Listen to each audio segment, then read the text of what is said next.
The second installment of reading a book for my grandson Archer and anybody else who wants to listen. My second book is Corny Cornpicker Finds a Home. This was written by the John Deere Company and distributed in 1959. Corny Cornpicker Finds a Home. Corny Cornpicker and his friend Johnny Tractor sat side by side on the showroom floor. They were both shiny and new, and they'd become good friends as soon as they had arrived at the farm equipment store. "Oh, I do hope we'll be taken to the same farm so we can pick corn together," said Corny. "Oh," Johnny Tractor replied, "I hope so too, Corny."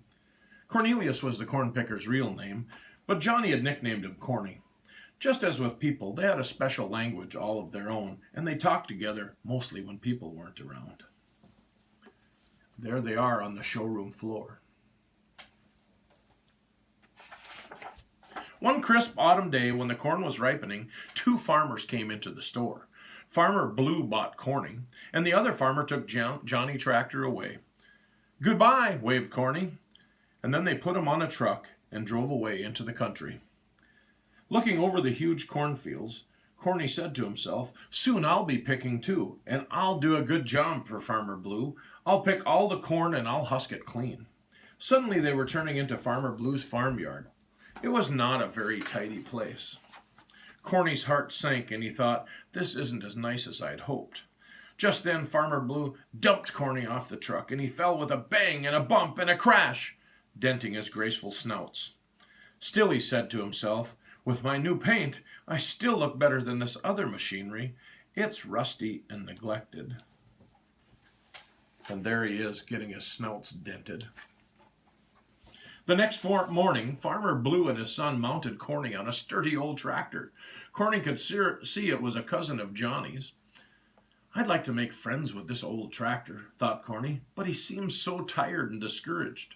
Farmer Blue doesn't take good care of him." They picked bright yellow corn day after day, and Farmer Blue didn't grease Corny at all. So Corny's joints and bearings became so dry, they squeaked and they squealed all the time. After another week, when Farmer Blue finished picking his corn, Corny was a sight. His joints squeaked louder than ever, and Farmer Blue scolded, "I don't know why a new corn picker should squeal so." And he pulled Corny into a patch of weeds and left him there. When the winter snows came, Corny shivered in the cold day after day, and he often spoke through his chattering teeth. "Oh, I hope that the other farmer keeps Johnny Tractor in a warm, dry machine shed. Johnny is my best friend. I wonder if I'll ever see him again." Then spring came, and the long, hot summer, and Corny's elevator burned in the sun. He was very lonesome. He looks very lonesome out in the snow.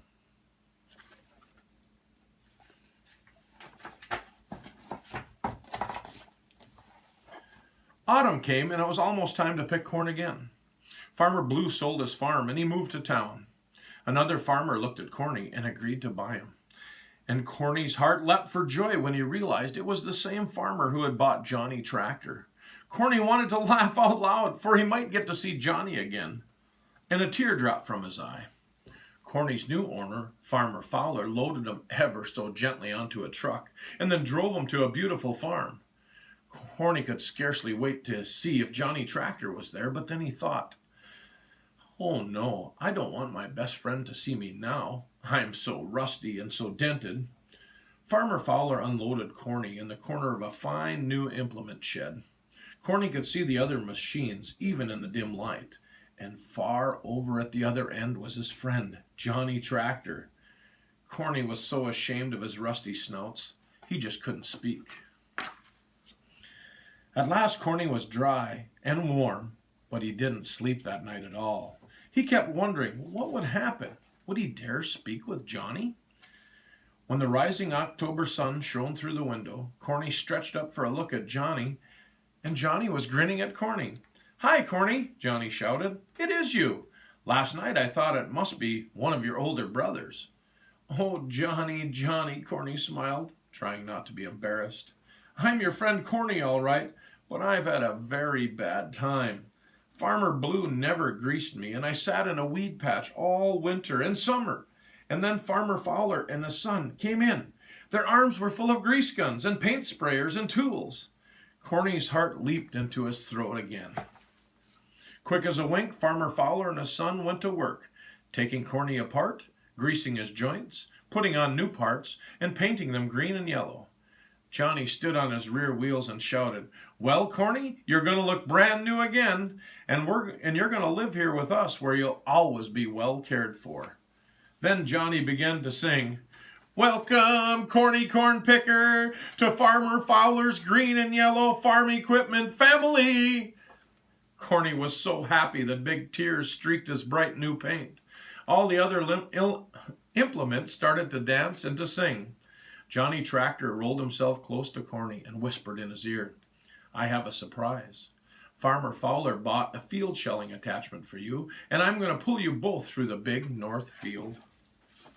Corny was so happy when Farmer Fowler fastened Shelly the sheller, the field shelling attachment, on him. Shelly said to Corny and Johnny, "We'll make the best field shelling team that ever waded through a cornfield." Clancy Combine was nearby, and he heard him.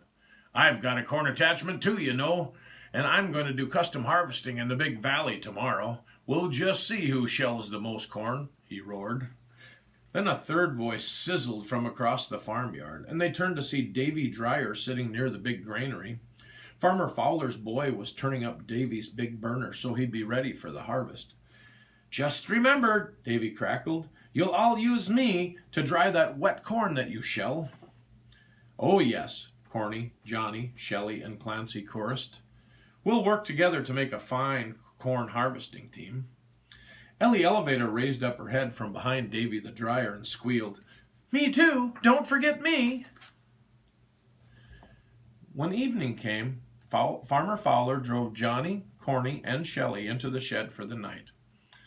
Corny was so tired he folded his snouts together and closed his eyes, and he was soon fast asleep, dreaming that he had at last found a fine new home where he had lots of farm equipment friends who all worked together for a happy, successful farmer and his family.